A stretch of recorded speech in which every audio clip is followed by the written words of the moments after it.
20 अगस्त 2024। Social media के विस्तार के साथ बोलने की आजादी का सवाल भी उतना ही सिग्निफिकेंट हो गया है।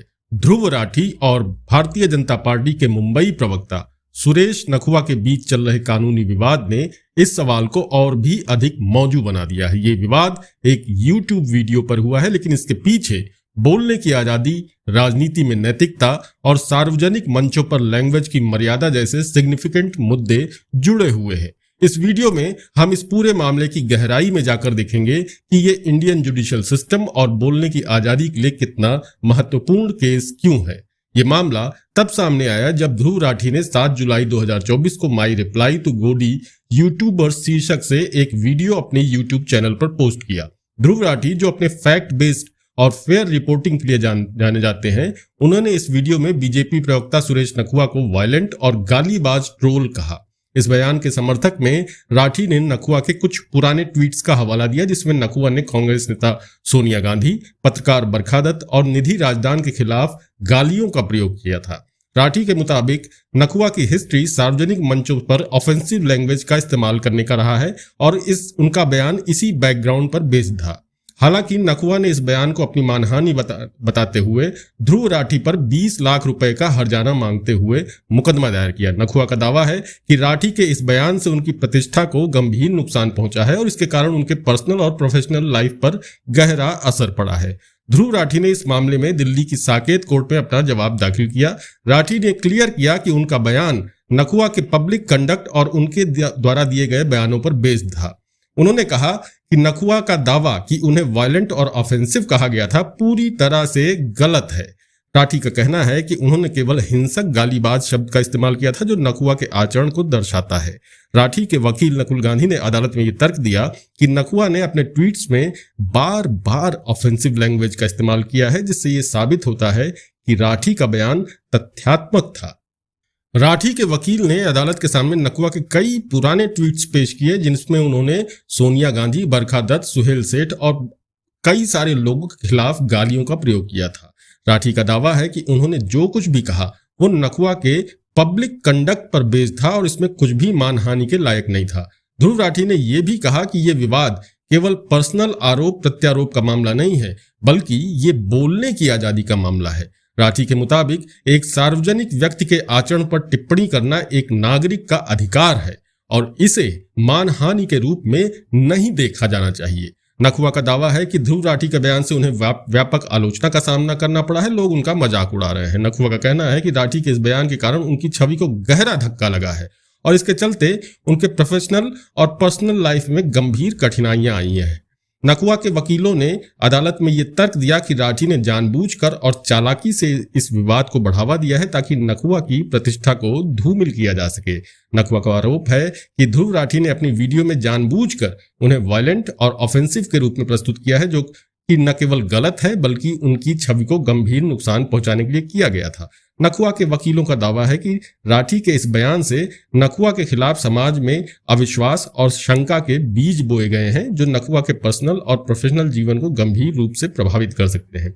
दिल्ली की साकेत कोर्ट के जिला जज गुंजन गुप्ता ने इस मामले में ध्रुव राठी के खिलाफ समन जारी किया था। मामले की अगली सुनवाई 27 अगस्त 2024 को होनी है।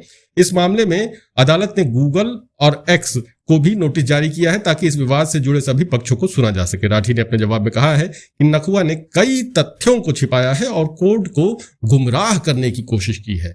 उन्होंने ये भी कहा है कि जिस वीडियो को लेकर नखुआ ने याचिका दायर की है उसमें कई तथ्यों को जानबूझकर गलत तरीके से प्रस्तुत किया गया है। राठी का दावा है कि विवादित वीडियो में जो बातें कही गई थी वो नखुआ के पब्लिक कंडक्ट पर बेस्ड थी और उसमें कुछ भी मानहानि के लायक नहीं था।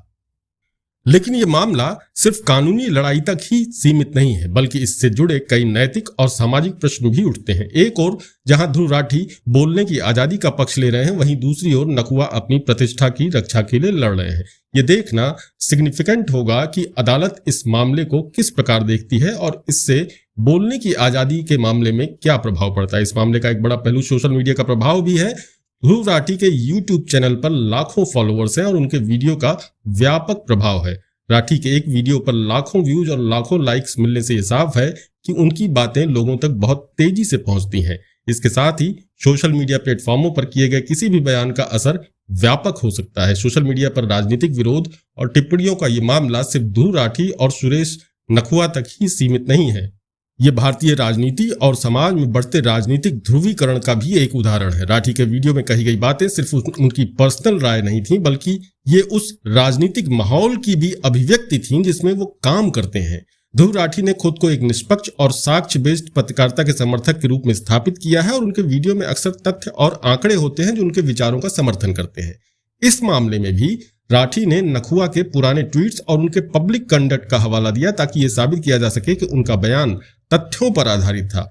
यह विवाद इस बात पर भी रोशनी डालता है कि पत्रकारिता में निष्पक्षता और सत्यता का कितना महत्व है।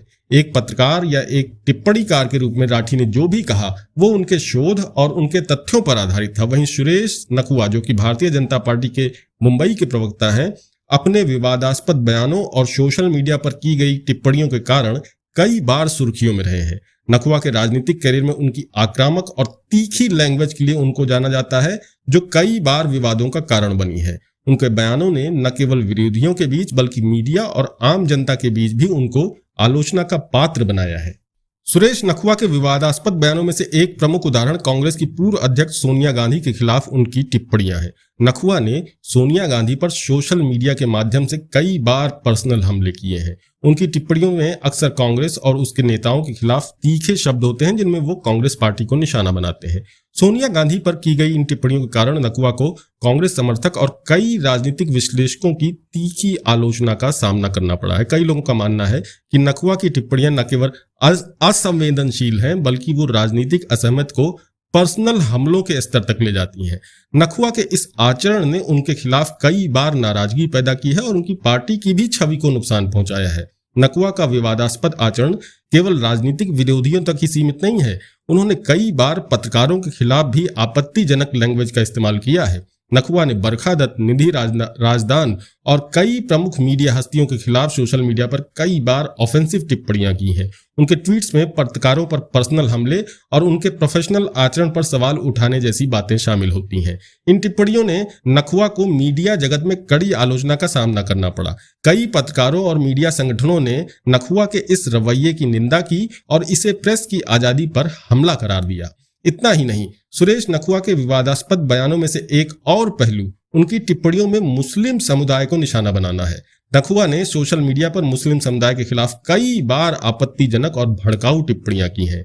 उन्होंने इस समुदाय के खिलाफ अपने विचारों को खुलकर व्यक्त किया है, जिससे धार्मिक ध्रुवीकरण और असहिष्णुता को बढ़ावा मिला है। नखुआ की इन टिप्पणियों ने उन्हें धार्मिक संगठनों और मानवाधिकार समूहों की कड़ी आलोचना का सामना कराया है। उन्होंने धार्मिक संवेदनाओं को ठेस पहुंचाने वाले बयान दिए, जिससे समाज में तनाव बढ़ा है। इस प्रकार के बयानों के कारण नखुआ पर अक्सर सांप्रदायिक तनाव को भड़काने का आरोप लगाया जाता है, जो खुद ही उनकी सार्वजनिक छवि के लिए हानिकारक है।